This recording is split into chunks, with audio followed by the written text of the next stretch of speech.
ನಮಸ್ಕಾರ. ನನ್ನೆಲ್ಲ ಆತ್ಮೀಯ ಸಹೋದರ ಸಹೋದರಿಯರಿಗೆ ಸ್ವಾಗತ ಕೋರ್ತಾ ಈ ಕಾರ್ಯಕ್ರಮನ ಪ್ರಾರಂಭಿಸ್ತಾ ಇದ್ದೇನೆ. ಪ್ರಾರಂಭ ಮಾಡೋಕ್ಕೆ ಮುಂಚೆ ಒಂದು ಪ್ರಾರ್ಥನಾ ಶ್ಲೋಕ. ಶುಕ್ಲಾಂಬರಧರಂ ವಿಷ್ಣುಂ ಶಶಿವರ್ಣಂ ಚತುರ್ಭುಜಂ ಪ್ರಸನ್ನವದನಂ ಧ್ಯಾಯೇ ಸರ್ವೈಜ್ಞೋಪಶಾಂತಿಯ ಬೆನಕ ಏಕದಂತ ಪಚ್ಚಕಲ್ಲು ಪಾಣಿ ಮೆಟ್ಲು ಒಪ್ಪುವ ವಿಘ್ನೇಶ್ವರ ನಿನಗೆ 21 ನಮಸ್ಕಾರಗಳು. ಗಜಾನನಂ ಗಾಂಗೆಯ ಸಾತ್ಮನೆ ಗೌರಿ ಪುತ್ರ ಗಣೇಶಾಸ್ತ ಮಂಗಳಂ.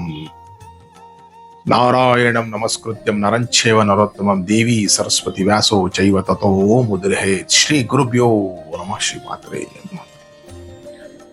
ಸ್ನೇಹಿತರೆ, ಇದೊಂದು ರೀತಿ ವಿಚಿತ್ರವಾದ ಮತ್ತೆ ಜ್ಯೋತಿಷಾಸ್ತ್ರದ ಬಗ್ಗೆ ಒಬ್ಬ ಅದ್ವಿತೀಯ ಪಾಂಡಿತ್ಯನಾದಂಥ ರಾಕ್ಷಸನ ಬಗ್ಗೆ ಒಂದು ಅಭೂತಪೂರ್ವ ಕತೆ.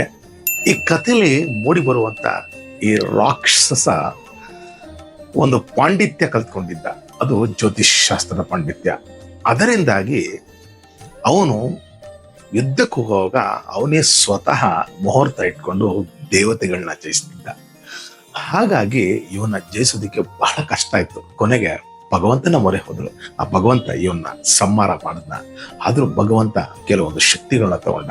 ಯಾವ್ದದು, ಏನಿದ್ರೆ ಕತೆ ಪರಿಪೂರ್ಣ ವಿಶೇಷ ಎಲ್ಲ ತಿಳ್ಕೊಬೇಕಾ ಸ್ನೇಹಿತರೆ. ಎಲ್ಲೂ ಸ್ಕಿಪ್ ಮಾಡ್ದಂಗೆ ಇನ್ನೊಂದು ಕಥೆನ ಕೊನೆವರೆಗೂ ನೋಡಿದ್ರೆ ಯಾರು ಏನು ಎಲ್ಲ ನಿಮ್ಗೆ ಗೊತ್ತಾಗುತ್ತೆ. ಪೂರ್ವದಲ್ಲಿ ಅಂಧಕಾಸುರ ಅನ್ನೊಬ್ಬ ರಾಕ್ಷಸ ಇದ್ದ. ಇವನು ಯಾರಪ್ಪ ಅಂದ್ರೆ ಹಿರಣ್ಯಕಶಿಪು. ಹಿರಣ್ಯಾಕ್ಷನ ಮಗ ಈ ಅಂಧಕಾಸುರ. ಈ ಅಂಧಕಾಸುರ ಎಂತ ಮಹಾವೀರ ಅಂದ್ರೆ ಮತ್ತೆ ಇವನ ಹತ್ರ ಅದ್ಭುತ ಮಾಯಾಶಕ್ತಿಗಳು ಬ್ರಹ್ಮನಿಂದ ಪಡೆದಿದ್ದ. ಮತ್ತೆ ಇವನು ಜ್ಯೋತಿಷ್ ಶಾಸ್ತ್ರದಲ್ಲಿ ಬಹಳ ಪಾಂಡಿತ್ಯನಾಗಿದ್ದ. ಮತ್ತೆ ಇದರಲ್ಲಿ ಆರಿತೀರಿನಾಗಿದ್ದ. ಜೊತೆಗೆ ಇವನು ಯಾವುದೇ ಒಂದು ಯುದ್ಧಕ್ಕೆ ಹೋಗೋಕೆ ಮುಂಚೆ ತಾನೇ ಸ್ವತಃ ಮುಹೂರ್ತ ಇಟ್ಕೊಂಡು ಹೋಗ್ತಾ ಇದ್ದಂತೆ.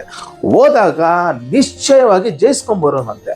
ಅದು ನಿಮಗೆ ಈಗಿನ ಕಾಲದಲ್ಲಿ ಹೇಳಬೇಕು ಅಂದ್ರೆ ಒಂದು ದಿನದಲ್ಲಿ 3 ಇರುತ್ತೆ: ಯಮಗಂಡ ಕಾಲ, ಗುಳಿಕ ಕಾಲ, ಮತ್ತೆ ರಾಹುಕಾಲ ಅಂತ. ಈ ಯಮಗಂಡ ಕಾಲ ಬಿಟ್ಟು ರಾಹುಕಾಲ ಮತ್ತೆ ಗುಳಿಕ ಕಾಲದಲ್ಲಿ ಮುಹೂರ್ತ ಇಟ್ಕೊಂಡು ಜಯಿಸೋನಂತೆ. ನಮ್ಗೆಲ್ಲ ಈಗ ಬೇಕಾಗಿರೋದು ಈ ಮಾನವ ಧರ್ಮಕ್ಕೆ ಒಂದು ಮಾತ್ರ, ಏನಪ್ಪಾ ಅಂದ್ರೆ ಅದು ಗುಳಿಕ ಕಾಲದಲ್ಲಿ ಮಾತ್ರ ನಾವು ಮಾಡ್ತೀವಿ. ಆದ್ರೆ ರಾಕ್ಷಸ ಗುಳಿಕ ಮತ್ತೆ ರಾಹುಕಾಲದಲ್ಲಿ ಹೋಗಿ ಯುದ್ಧ ಮಾಡಿ ಜಯಿಸೋನು.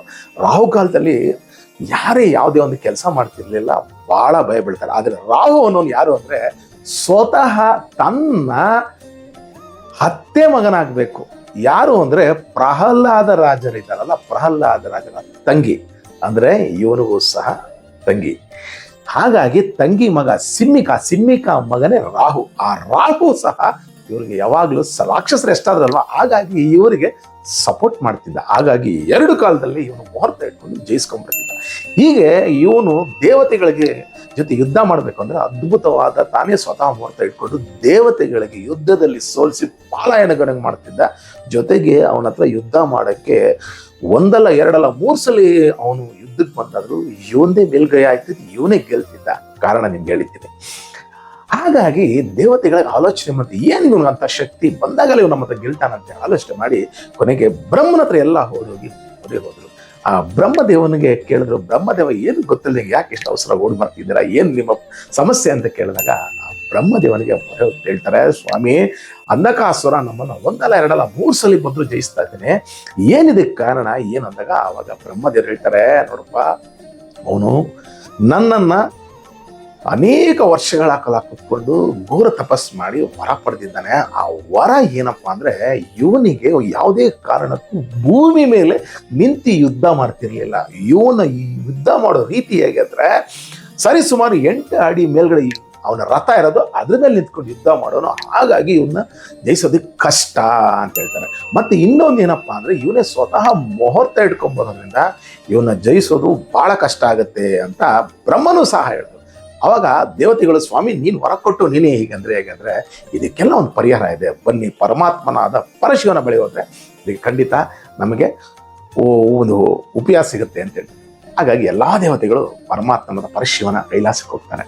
ಇದನ್ನ ಅರಿತ ಪರಮಾತ್ಮ ಪರಶಿವನು, ನಿಮ್ಮ ಬಂದಂಥ ಸಂಕಷ್ಟಗಳಿಗೆ ನಾನು ಖಂಡಿತ ಅದಕ್ಕೆ ಉಪಾಯ ಸೂಚಿಸ್ತೀನಿ, ಬನ್ನಿ ಅಂತ ಹೇಳ್ಬಿಟ್ಟು ಪರಮಾತ್ಮ ಈ ಥರ ಮಾಡ್ತೇನೆ ನೋಡಿ. ಅವನು ಅಂಧಕಾಸುರ, ಅವನು ಇಡುವಂಥ ಮುಹೂರ್ತ ನಾನೂ ಸಹ ಗೆಲ್ಲೋದು ಕಷ್ಟ, ಆದರೆ ಅದಕ್ಕೆ ಒಂದು ಆ ಮುಹೂರ್ತಕ್ಕೆ ಒಂದು ತದ್ವಿರುದ್ಧ ಇದೆ. ಏನಪ್ಪಾ ಅಂದ್ರೆ ಸ್ವಾಮಿ ಹೇಳ್ತಾನೆ, ನೀವೆಲ್ಲ ತಲೆ ಕೆಡ್ಸ್ಕೊಂಡ್ಬಿಡಿ, ನೀವೆಲ್ಲ ಯುದ್ಧಕ್ಕೆ ಹೋಗಿ ನಾನು ಅವನ್ನ ಎದುರಿಸಿ ಅವನ್ನ ಸೋಲಿಸ್ತೀನಿ ಅಂತ ಹೇಳ್ತಾನೆ. ಸರಿ, ಎಲ್ಲರಿಗೂ ಒಂದು ಆಶ್ಚರ್ಯ. ಪರಮಾತ್ಮನೇ ಹೇಳ್ದ, ಯಾಕಂದ್ರೆ ಮುಹೂರ್ತ ಇಟ್ಮೇಲೆ ನಾನು ಗೆಲ್ಲೋದು ಕಷ್ಟ, ಆದ್ರೆ ಅದಕ್ಕೆ ತದ್ವಿರುದ್ಧ ಇದೆ. ಏನದು ತಿಳ್ಕೊಳ್ಳಿ, ಹೇಳ್ತೀನಿ. ಆಗ ಪರಮಾತ್ಮ ಏನ್ ಮಾಡ್ತಾನೆ, ತನ್ನ ಕತ್ತಲ್ಲಿದ್ದಂತ ವಾಸುಕಿನ ಕರೀತಾನೆ. ಆ ಕ್ಷಣ ವಾಸುಕಿ ಎಲ್ಲೋ ಇದ್ದನು ಯುದ್ಧಕ್ಕೆ, ಆ ಕ್ಷಣ ಬಂದು ಸ್ವಾಮಿ ಕತ್ತಲ್ಲಿ ಕೊಳ್ತಾನೆ. ಮತ್ತೆ ಇನ್ನೊಬ್ಬ ವೀರ ಇದ್ದಾನೆ. ಈ ಸರ್ಪಗಳಲ್ಲಿ 21 ಜನ ಮಹಾವೀರರು, ಅದರಲ್ಲಿ ಒಂದು ಶೇಷಶಯನ ಆಗಿರುವ ಆದಿಶೇಷ, ಮತ್ತೆ ವಾಸುಕಿ, ಮತ್ತೆ ಕಾರ್ಕೋಟಕ, ತಕ್ಷಕ, ಧನಂಜಯ, ಶಂಕುಪಾಲ, ಈ ತರ 21 ಜನ ಇದ್ದಾರೆ. ಅದರಲ್ಲಿ ಸ್ವಾಮಿ ಅಷ್ಟು ತಕ್ಷಕನ ಕರೆದ, ಮತ್ತೆ ಇನ್ನೊಬ್ಬ ಕಾರ್ಕೋಟಕನ ಕರೆದ, ಕಾರ್ಕೋಟನ ತನ್ನ ಭುಜದ ಮೇಲೆ ಹಾಕೊಂಡ, ಮತ್ತೊಬ್ಬ ಧನಂಜಯನ ಕರೆದ. ಆಲ್ಮೋಸ್ಟ್ ಮಹಾಪರಾಕ್ರಮಿ. ಆ ಸರ್ಪಗಳನ್ನ ತನ್ನ ಒಂದು ಸೊಂಟು ಕಟ್ಕೊಂಡು ಸ್ವಾಮಿ ಯುದ್ಧಕ್ಕೆ ಬಂದ. ಏನಪ್ಪ ಇದು ವಿಶೇಷ ಅಂದ್ರೆ, ಯಾರೇ ಒಬ್ಬ ಜ್ಯೋತಿಷಿ ಒಂದು ಮುಹೂರ್ತ ಇಡ್ತಾನೆ ಅಂದ್ರೆ ಆ ಸಂದರ್ಭದಲ್ಲಿ ಏನಾದ್ರು ಹಾವಾಡಿಸ್ಕೊಂಡು ಮನೆ ಮುಂದೆನೋ ಅಥವಾ ಅವನು ಮುಹೂರ್ತ ಇಡೋದ ಸಂದರ್ಭ ಅಂದ್ರೆ ಅದು ಫಲಿಸೋದಿಲ್ಲ. ಹಾಗಾಗಿ ಪರಮಾತ್ಮನಿಗೆ ಗೊತ್ತಿತ್ತು ಅವನು ಈ ರೀತಿ ಗೆಲ್ಬಹುದು ಅಂತ. ಹಾಗಾಗಿ ಯುದ್ಧಕ್ಕೆ ಜಯಿಸ್ಕೊಂಡ್ಬಂದ. ಇದನ್ನ ನೋಡಿದ ಆಶ್ಚರ್ಯವಾಯ್ತು. ಅವನು ಅನ್ಕೊಂಡ, ಓಹೋ, ಈ ಸ್ವಾಮಿ ಹಾವುಗಳನ್ನ ಹಾಕೊಂಡ್ಬಂದೇನಂದ್ರೆ ಇನ್ನ ನನ್ನ ಆಟ ನಡೆಯಲ್ಲ, ಆದ್ರೂ ನಾನು ಪ್ರಯತ್ನ ಮಾಡ್ತೀನಿ ಅಂದ್ಬಿಟ್ಟು ಘೋರ ಯುದ್ಧ ಪ್ರಾರಂಭ ಆಗುತ್ತೆ. ದೇವತೆಗಳೆಲ್ಲ ಚಿಲ್ಲಾಪಿಲಿ ಮಾಡ್ತಿರ್ತಾನೆ. ಯಾವಾಗ ಅಂತ ಕೇಳಿದ್ರೆ ನಿಮ್ಗೆ ಆಶ್ಚರ್ಯ ಬೀಳ್ತೀರ. ಇವನಿಗೆ ಇದ್ದಿದ್ದು 2 ಕಾಲ, ಒಂದು ಗುಳಿಕ ಕಾಲ ಮತ್ತೆ ರಾಹು ಕಾಲ. ಹಾಗಾಗಿ ಆ ಸಂದರ್ಭದಲ್ಲಿ ಯುದ್ಧ ಮಾಡೋನು ಮತ್ತೆ ಯಮಗಂಡ ಕಾಲದಲ್ಲಿ ಅದೃಶ್ಯನವನು, ಯಾಕಂದ್ರೆ ಮಾಯಾವಿ. ಹಾಗಾಗಿ ಬಹಳ ಕಷ್ಟಪಟ್ಟರು, ಪರಮಾತ್ಮನು ಸಹ ಕಷ್ಟಪಟ್ಟ. ಏನಿದು ಅಂದಾಗ ಆ ಸಂದರ್ಭದಲ್ಲಿ ಆಲೋಚನೆ ಮಾಡಿದ್ರೆ ಇವನು ಗೆಲ್ಲೋದೇಗೆ ಅಂತೇಳಿ ನಾರದರು ಅಲ್ಲೇ ಇದ್ದ ಕ್ಷಣ ಶ್ರೀಮನ್ನಾರಾಯಣ ಅಲ್ಲಿರ್ಲಿಲ್ಲ. ಹಾಗಾಗಿ ಶ್ರೀಮನ್ನಾರಾಯಣನ ಸನ್ನಿಧಿಗೆ ವೈಕುಂಠಕ್ಕೆ ಹೋದಾಗ ಸ್ವಾಮಿ ಶೇಷಶಯನಲ್ಲಿದ್ದರು. ಸ್ವಾಮಿ, ಏನ್ ಸ್ವಾಮಿ ಘೋರ ಯುದ್ಧ ನಡ್ತಿದ್ದೀವಿ ಇಲ್ಲಿದ್ದರಾದಾಗ ಆ ಕ್ಷಣ ಸ್ವಾಮಿನೂ ಬಂದರು. ಅವರು ಸಹ ಸಾಕ್ಷಾತ್ ಪರಮೇಶ್ವರನ ಜೊತೆಗೆ ಸೇರಿ ಘೋರ ಯುದ್ಧ ಮಾಡಿದ್ರು. ಆ ಯುದ್ಧ ಯಾವ ರೀತಿ ಅಂದ್ರೆ, ಅವ್ರು ಬಿಡುವಂತ ಅಸ್ತ್ರಗಳಿಗೆ ಪ್ರತಿ ಅಸ್ತ್ರಗಳು ಇವನು ಉಪಯೋಗಿಸ್ತಿದ್ದ, ಬಹಳ ಕಷ್ಟ ಆಗೋದು. ಹಾಗಾಗಿ ಆಲೋಚನೆ ಮಾಡಿದ್ರು ಇವನ್ನ ಗೆಲ್ಲೋದು ಹೇಗೆ ಅಂತ ಹೇಳಷ್ಟೇ ಮಾಡಿ ಕೊನೆಗೆ ಏನ್ ಮಾಡಿದ್ರು, ತನ್ನ ಅದ್ಭುತವಾದ ಸ್ವಾಮಿ ತ್ರಿಶೂಲದಿಂದ ಒಂದು ಸಲ ಅವನ ಕರೆದು. ಆ ಕ್ಷಣ ಅಲ್ಲಿ ಒಬ್ಬ ಮಹಾನ್ ಋಷಿ ಬಂದ್ರು. ಯಾರಂತ ಕೇಳ್ತಾರ, ಅವರೇ ಶುಕ್ರಾಚಾರ್ಯರು. ಅವ್ರ ಹತ್ರ ಇದ್ದಂತ ಅದ್ಭುತವಾದ ಸಂಜೀವಿನಿ ಮಂತ್ರ ಪ್ರಯೋಗ ಮಾಡಿ ಹಾಗೆ ಮತ್ತೆ ಅವನ್ನ ಬದುಕಿಸಿದ್ರು. ಮತ್ತೆ ಯುದ್ಧ ಪ್ರಾರಂಭವಾಯಿತು, ಘೋರ ಯುದ್ಧ ನಡೀತು. ಅವನ ಮತ್ತೆ ಸನ್ಮಾನ ಮಾಡಿದ್ರು. ತಿರ್ಗಾ ಮತ್ತೆ ಶುಕ್ರಾಚಾರ್ಯರು ಬಂದ್ರು. 2 ಸಲ 3 ಸಲ ನೋಡಿ ಕೊನೆಗೆ ಪರಮಾತ್ಮನಿಗೆ ಕೋಪ ಬಂದು ಏನ್ ಮಾಡಿದ್ರು, ಅದ್ಭುತದ ದಿವ್ಯ ದೇಹದಿಂದ ದೊಡ್ಡದಾಗಿ ಬಾಯ ಕಳಿಸಿ ಆ ಶುಕ್ರಾಚಾರ್ಯನ ನಂಬಿಟ್ಟು ನಂಗೆ ಹೊಟ್ಟೆಳ್ಬಿಟ್ಟೋದ್ರು. ಇನ್ನು ಇದನ್ನ ನೋಡ್ತಿದ್ದ ನನ್ನ ಕಾಸಲ್ಲಿ ಮತ್ತೆ ಕೋಪ ಬಂತು. ಮತ್ತೆ ಘೋರ ಯುದ್ಧ ಪ್ರಾರಂಭ ಆಯ್ತು. ಅವಾಗ ಅಂಧಕಾಸುರ ಏನ್ ಮಾಡ್ದ, ಈ ರೀತಿ ಯುದ್ಧ ಮಾಡಿದ್ರೆ ಹಾಗಲ್ಲ ಅಂತ ಹೇಳಿ ತನ್ನ ದಿವ್ಯ ಮಂತ್ರ ಮತ್ತೊಂದನ್ನು ಪ್ರಯೋಗಿಸ್ಕೊಂಡು ಸ್ವಾಮಿ ಮೇಲೆ ಯುದ್ಧ ಮಾಡ್ದ. ಮತ್ತೆ ಸ್ವಾಮಿ ಅವನ ತ್ರಿಶೂಲದಿಂದ ತನ್ನ ಕತ್ತನ್ನು ಕಡ್ದಾಗ ಆ ಕತ್ತು ಕಡ್ದ ಕ್ಷಣಾರ್ಧದಲ್ಲೇ ಇವನಿಗೆ ವರ ಆಯ್ತು ಅಂತ ಕೇಳಿದಲ್ಲ. ಮತ್ತೊಂದು ಏನಪ್ಪಾ ಅಂದ್ರೆ, ರಕ್ತ ಬೀಜಾಸುರನ ತರಾನೇ ಇವನ ರಕ್ತ ಏನಾದ್ರು ಭೂಮಿ ಮೇಲೆ ಬೀಳ್ತಾ ಇದ್ದಂಗೆ ಎಲ್ಲೆಲ್ಲಿ ಬೀಳ್ತೋ ಅಲ್ಲೆಲ್ಲ ಮತ್ತೆ ಅಂಧಕಾಸುರರು ಉತ್ಪತ್ತಿ ಆದರು. ಏನು ಘೋರ ಯುದ್ಧ. ಇದನ್ನ ನೋಡ್ತಿದ್ದ ಶ್ರೀಮನ್ನಾರಾಯಣ ತನ್ನ ದಿವ್ಯವಾದ ಚಕ್ರದಿಂದ ಅದನ್ನೆಲ್ಲ ಸಂಹಾರ ಮಾಡ್ತಾರೆ. ಮತ್ತೆ ಮತ್ತೆ ಓಡ್ತಾ ಇದ್ರು. ಇದು ದೊಡ್ಡ ಯುದ್ಧ ಹೇಗಾಯ್ತು ಅಂದ್ರೆ, ಇದು ಹೇಗೆ ಇವನ್ನ ಗೆಲ್ಲೋದು ಅನ್ನೋದು ಅವ್ರಿಗೂ ಒಂದ್ ರೀತಿ ಈ ಒಂಥರ ಕಳವಳ ಆಗೋಯ್ತು. ಆದ್ರೂ ಬಿಡದೆ ಘೋರ ಯುದ್ಧ ಮಾಡ್ತಿದ್ದ. ಇದನ್ನ ಅರಿತ ಪರಮಾತ್ಮ ಒಂದು ಕ್ಷಣ ತನ್ನ ದಿವ್ಯ ದೇಹದಿಂದ ಒಂದು ಅದ್ಭುತ ಶಕ್ತಿ ದೇವತೆನ ಹುಟ್ಟಿಸ್ತ. ಆ ತಾಯಿನೇ ಮಹಾಶಕ್ತಿ ಕಾಳಿದೇವಿ. ಆ ಕಾಳಿದೇವಿ ಮತ್ತೆ ತನ್ನ ದೇಹದಿಂದ 7 ದೇವಿಗಳನ್ನ ಸೃಷ್ಟಿ ಮಾಡ. ಆ 7 ದೇವಿಗಳಿಗೆ ಅಷ್ಟಮಾತ್ರಿಕೆಯರು.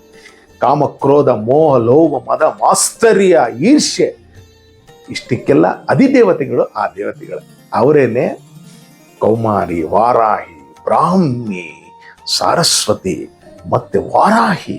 ಇವೆಲ್ಲ ದೇವತೆಗಳನ್ನ ಆ ಕ್ಷಣ ಬಂದಾಗ ಪರಮಾತ್ಮ ಕೇಳಿದ್ರು, ಸ್ವಾಮಿ ನನ್ನಿಂದ ಏನಾಗ್ಬೇಕು ಅಂದ್ರೆ, ಈ ಯುದ್ಧದಲ್ಲಿ ಅಂಧಕಾಸುರನ್ನ ಜಯಿಸೋದು ಕಷ್ಟ ಆಗ್ತಾ ಇದೆ, ನಿಮ್ಮ ಸಹಾಯ ನಮಗೆ ಬೇಕು. ನೀವು 8 ದಿಕ್ಕುಗಳನ್ನು ನಿಲ್ಕೊಂಡು ನಿಮ್ಮ ನಾಲ್ಗೆನ ಚಾಚಿ ಅದರಲ್ಲಿ ಅವನ ಮಧ್ಯದಲ್ಲಿ ನಿಲ್ಸ್ಕೊಂಡು ನಾನು ಯುದ್ಧ ಮಾಡ್ತೀನಿ ಅಂದಾಗ 8 ದೇವತೆಗಳು 8 ದಿಕ್ಕುಗಳಲ್ಲಿ ನಿಂತ್ಕೊಂಡು ನಾಲ್ಗೆ ಚಾಚಿದಾಗ ಮತ್ತೆ ಯುದ್ಧ ಪ್ರಾರಂಭ ಆಯಿತು. ಅವನ್ನ ಸಂಹಾರ ಮಾಡ್ತಾ ಇದ್ದಾಗ ಮತ್ತೆ ಸ್ವಾಮಿ ತ್ರಿಶೂಲದಿಂದ ಅವನ ರಕ್ತ ಎಲ್ಲೆಲ್ಲಿ ಬಿತ್ತೋ ಆ ಕ್ಷಣಾರ್ಧದಲ್ಲಿ ಅವನ್ನ ಬಂದಂತ ರಕ್ತನ ಹೀರಿದ ತಕ್ಷಣ ಮತ್ತೆ ಹುಡ್ದೇರಂಗಾಯ್ತು.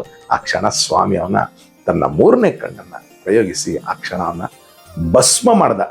ಭಸ್ಮ ಮಾಡಿದ್ಮೇಲೆ ಅದು ಬೂದಿ ಆಗ್ಬೇಕಲ್ಲ, ಆಗ್ಲಿಲ್ಲ. ಆದರೆ ಅವನಲ್ಲಿ ಬಂದಂತ ಒಂದು ದಿವ್ಯ ಜ್ಯೋತಿ ಬಂದು ಸ್ವಾಮಿ ಐಕ್ಯ ಆಯ್ತು.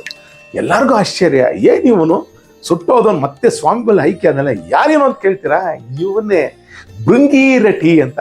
ಮುಂದೆ ಸ್ವಾಮಿ ಅವನಿಗೊಂದು ದಿವ್ಯ ರೂಪ ಕೊಟ್ಟು ತನ್ನ ಒಂದು ಪ್ರಥಮ ಗಣಗಳಲ್ಲಿ ನಾಯಕನಾಗಬಾರದು. ಭೃಂಗಿರೆಡ್ಡಿ ಅಂಧಕಾಸುರ ಯುದ್ಧ ಮಾಡಿ ಕೊನೆಗೆ ಭೃಂಗಿರೆಡ್ಡಿ ಆದ. ಹಾಗಾಗಿ ಇವನ್ನ ಸಂಹಾರ ಮಾಡೋದಕ್ಕೆ ಸಾಕ್ಷಾತ್ ದೇವತೆಗಳನ್ನ ಕರೆಸಿ ಅವ್ರನ್ನು ಸಹಾಯಕ್ಕೋಸಿ ಇವನ್ನ ಸಂಹಾರ ಮಾಡಬೇಕಾಗಿತ್ತು. ನೋಡಿ ಸ್ನೇಹಿತರೆ, ಈ ಕಥೆಯಲ್ಲಿ ನಮ್ಗೆ ಒಂದು ವಿಚಾರ ತಿಳ್ಕೊಳ್ಳೋದೇನಪ್ಪ ಅಂದ್ರೆ, ಜ್ಯೋತಿಷ್ ಶಾಸ್ತ್ರ ಬಹಳ ತಾಕತ್ತು. ಯಾಕಂದ್ರೆ ಈ ಮುಹೂರ್ತ ಅಂತ ಇಟ್ಟಾಗ ಅದು ಖಂಡಿತ ಸಕ್ಸಸ್ ಆಗ್ತಾ ಇತ್ತು. ಆದ್ರೂ ಎಲ್ಲರಿಗೂ ಸಕ್ಸಸ್ ಆಗ್ತಿಲ್ಲ. ಅದರಲ್ಲಿ ಚೆನ್ನಾಗಿ ಪ್ರಾವೀಣ್ಯರಾಗಿರ್ಬೇಕು ಅಂಥವರಿಂದ ಮಾತ್ರನೇ. ಈಗ ಅನೇಕ ಜನ ನೀವು ನೋಡಿರ್ತೀರ, ಅಲ್ಲಲ್ಲಿ ಜ್ಯೋತಿಷಾಸ್ತ್ರ ನಾನು ಹೇಳ್ತೀನಿ, ಜ್ಯೋತಿಷಾಸ್ತ್ರ ಹಿಂಗೆ ನೋಡಿ. ಅದರಲ್ಲಿ 2 ರೀತಿ ಇದೆ. ಏನಪ್ಪಾ ಅಂದ್ರೆ, ಈ ಅಪರ ಶಾಸ್ತ್ರ ಅಂತ ಬರುತ್ತೆ, ಅಘೋರ ಶಾಸ್ತ್ರ ಅಂತ ಬರುತ್ತೆ. ಈ ಅಘೋರ ಶಾಸ್ತ್ರದಲ್ಲಿ ಏನ್ ಹೇಳುತ್ತೆ ಅಂದ್ರೆ, ಈ ಜ್ಯೋತಿಷ್ಯದಲ್ಲಿ ಪಾಂಡಿತ್ಯ ಇರೋರು ಉಪಾಸಕರಾಗಿರಬೇಕು. ಉಪಾಸಕರು ಅಂದ್ರೆ ಏನು ನೋಡಿ, ಉಪಾಸಕರಿಗೂ ಮತ್ತೆ ಪೂಜೆ ಮಾಡೋರಿಗೂ ಬಹಳ ವ್ಯತ್ಯಾಸ ಇದೆ. ಉಪಾಸಕರು ಅಂದ್ರೆ ಸಾಕ್ಷಾತ್ ಭಗವಂತನನ್ನ ಪೂಜೆ ಮಾಡಬೇಕು ಅಂದ್ರೆ ಕೆಲವೊಂದು ರೀತಿ ವಿಧಾನಗಳಿದೆ. ಅದರಿಂದ ಮಾತ್ರನೇ ಸಿದ್ಧಿ ಮಾಡಿಕೊಂಡು ಅಂಥವ್ರ ಕೈಯಿಂದ ನೀವು ಮುಹೂರ್ತ ಇಟ್ರೆ ನೀವು ಖಂಡಿತ ಯಶಸ್ಸಾಗ್ತೀರ.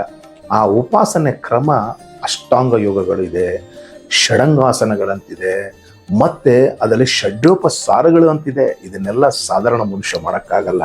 ಅದನ್ನ ಚೆನ್ನಾಗಿ ತಿಳಿದಿರೋರು ಆ ಉಪವಾಸರಾಕಿದ್ರೆ ಮಾತ್ರನೇ ಅವ್ರಿಗೆ ಇದೆಲ್ಲ ವಿಚಾರ ಗೊತ್ತಿರುತ್ತೆ. ಅವರಿಂದ ನೀವು ಮುಹೂರ್ತ ಇಟ್ಟರೆ ಖಂಡಿತ ಸಕ್ಸಸ್ ಆಗ್ತೀರ. ಮತ್ತೆ ಇನ್ನೊಂದು ಹೇಳಿದ್ನಲ್ಲ, ಇದು ಅಘೋರ ಶಾಸ್ತ್ರ. ಅಪಾರ ಶಾಸ್ತ್ರ ಏನಪ್ಪಾ ಅಂದ್ರೆ, ದೇವಸ್ಥಾನಗಳಲ್ಲಿ ಪೂಜೆ ಮಾಡುವಂತ ಅರ್ಚಕರು ಇರ್ತಾರಲ್ಲ, ಅವರು ಪ್ರತಿದಿನ ಶಿವನ್ಗಾಗ್ಬೋದು ದೇವಿಗಾಗ್ಬೋದು ಇವರು ಅಭಿಷೇಕ ಮಾಡ್ತಾರೆ, ಅಷ್ಟೋತ್ತರಗಳು ಹೇಳ್ತಾರೆ, ಅದ್ಭುತವಾದ ಪೂಜೆ ಮಾಡ್ತಾರೆ. ಅಂಥವ್ರ ಕೈಯಲ್ಲಿ ನೀವು ಮುಹೂರ್ತ ಇಟ್ಟಿಸಿದ್ರು ಖಂಡಿತ ಯಶಸ್ಸಾಗತ್ತೆ. ಯಾಕಂದ್ರೆ ಈ ಶಾಸ್ತ್ರದಲ್ಲಿರೋ ನಿಯಮನೇ ಹಾಗೆ. ಈ ಪಾಂಡಿತ್ಯವನ್ನು ಕಲ್ತಿರೋನು ಅದ್ರ ಮೇಲೆ ಯಾವುದೇ ಕಾರಣಕ್ಕೂ ಅಬಲಮನೆ ಹೋಗಬಾರ್ದು. ಯಾಕೆ ಅಂದ್ರೆ ಇದು ಶಾಸ್ತ್ರದ ನಿಯಮ. ಇದನ್ನ ನೀವು ಪಕ್ಕಕ್ಕಿಟ್ಕೊಂಡು ಮೊದಲನೇದಾಗಿ ಏನ್ ಮಾಡಬೇಕು, ಭಗವಂತನ ಶ್ರದ್ಧಾ ಭಕ್ತಿಯಿಂದ ಪೂಜೆ ಮಾಡಿ ಅವನ ಅಭಿಷೇಕ ಮಾಡಿ, ನಾನು ಹೇಳಿದ್ನಲ್ಲ ಆ ರೀತಿ ಆದ್ರೆ ಮಾತ್ರನೇ ಸಕ್ಸಸ್ ಆಗುತ್ತೆ. ಅದರ ಈ ಒಂದು ಅದ್ಭುತ ಕತೆ. ಹಾಗಾಗಿ ಈ ವಿಚಾರಗಳೆಲ್ಲ ಹೇಳಬೇಕಾಗಿತ್ತು. ನೋಡಿ, ಇವತ್ತು ನಮಗೆ ಅನೇಕ ಜನ ಇದ್ದಾರೆ, ನಾನು ಹೇಳ್ತೀನಿ. ಆದ್ರೆ ಇದರಲ್ಲಿ ಇನ್ನೊಂದು ನಿಯಮ ಇದೆ.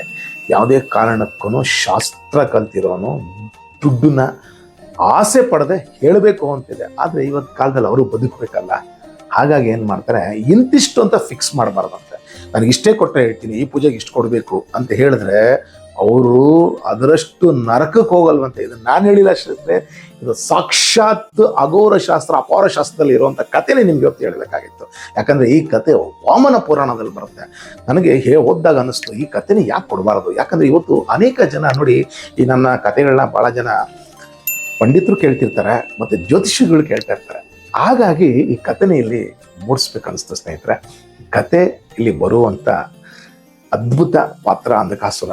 ಆದ್ರೆ ಅವನಿಗೂ ಈ ಶಕ್ತಿ ಇದ್ದಂತ ನನಗೆ ಓದಿದ ಮೇಲೆ ಗೊತ್ತಾಗಿದೆ. ಈ ಕತೆ ನಿಮ್ಗೆ ಇಲ್ಲಿ ಪ್ರಸ್ತುತಪಡಿಸ್ದೆ. ಈ ಕತೆ ತಮಗೆ ಇಷ್ಟವಾದ್ರೆ ದಯವಿಟ್ಟು 4 ಜನಕ್ಕೆ ಶೇರ್ ಮಾಡಿ, ಹಾಗೂ ಈ ಸನಾತನ ಧರ್ಮ ಉಳಿಸಿ ಅಂತ ಕೇಳ್ತೀನಿ. ಹಾಗಾಗಿ ತಮ್ಮೆಲ್ಲರಿಗೂ ರಿಕ್ವೆಸ್ಟು, ಯಾರು ಇದುವರೆಗೂ ನನ್ನ ಚಾನಲ್ಗೆ ಸಬ್ಸ್ಕ್ರೈಬರ್ ಆಗಿಲ್ಲ ದಯವಿಟ್ಟು ಸಬ್ಸ್ಕ್ರೈಬ್ ಆಗಿರಿ. ಈ ನನ್ನ ಕಥೆಗಳನ್ನ ಮಕ್ಕಳಿಗೂ ಸಹ ತಿಳಿಸಿ. ಯಾಕಂದ್ರೆ ನಾನು ಮಾಡ್ತಾ ಇರೋ ಉದ್ದೇಶ ಅಷ್ಟೇ. ಎಷ್ಟೋ ವಿಚಾರಗಳು ತಂದೆ ತಾಯಿಗಳಿಗೆ ಗೊತ್ತಿರಲ್ಲ. ಹಾಗಾಗಿ ಮಕ್ಕಳಿಗೆ ನಾವೇನು ಹೇಳ್ಕೊಡ್ತೀವಿ, ದಯವಿಟ್ಟು ವಿಚಾರಗಳನ್ನ ದಯವಿಟ್ಟು ತಿಳಿಸಿ ಅಂತ ಹೇಳ್ತಾ ಈ ನನ್ನ ಕಥೆನ ಇಲ್ಲೇ ಮುಗಿಸ್ತಾ ಇದ್ದೀನಿ. ಸ್ವಸ್ತಿ ಪ್ರಜಾಪಾಲಯಂತ ಜ್ಞಾನೇನ ಮಾರ್ಗೇಣ ಮಹಿಮೈಷ ಗೋಬ್ರಾಹ್ಮಣ ಶುಭಮಸ್ತು. ಸ್ನೇಹಿತರೆ, ನಿಮ್ಮ ಅನಿಸಿಕೆ ಅಭಿಪ್ರಾಯ ಏನಾದರೆ ದಯವಿಟ್ಟು ಕಾಮೆಂಟ್ ಬಾಕ್ಸ್ ಮೂಲಕ ಕಾಮೆಂಟ್ ಮಾಡಿ ತಿಳಿಸಿ ಅಂತ ಹೇಳ್ತಾ ಈ ಕಥೆನ ಇಲ್ಲೇ ಮುಗಿಸ್ತಾ ಇದ್ದೀನಿ. ಮತ್ತೊಂದು ಕತೆಗೆ ನಿಮ್ಮನ್ನ ಮುಂದಿನ ವಾರ ಬಂದು ಕಾಣ್ತೀವಿ. ಅಲ್ಲಿವರೆಗೂ ತಮ್ಮೆಲ್ಲರಿಗೂ ಧನ್ಯವಾದಗಳು.